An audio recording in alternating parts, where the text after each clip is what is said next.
ঠিক কিনা? বিশ্বনবী যা শিখিয়েছেন তাতে বরকত রহমত বেশি না কম? বিশ্বনবী সোমবার বৃহস্পতিবার রোজা রাখতেন। এজন্য মায়েরা বোনেরা যদি রোজা রাখতে চায় তাদেরকে বলে দিবেন সোম আর বৃহস্পতি রাখবেন। বিশ্বনবী মাসে 3টা স্পেশাল রাখতেন, আইয়ামুল বীর 13, 14, 15। মা বোনেরা যদি রাখতে চায় এদেরকে বলে দিবেন তারা যেন এই দিনগুলোতে রাখে। তারপরে বিশ্বনবী সাল্লাল্লাহু আলাইহি ওয়াসাল্লাম রমাদান শেষে যে ঈদুল ফিতর হয়, শাওয়ালের প্রথম দিন আমরা ঈদুল ফিতর সেলিব্রেট করি ওয়ার্ল্ড ওয়াইড। ঈদুল ফিতরের পরে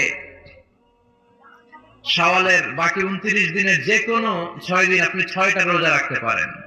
বিষ্ণু ইসলাম বলেছেন মান সামা রমাদানা সুম্মা আতবাআহু সিত্তাম মিন শাওয়াল কানা কাসিয়ামিদ দাহর।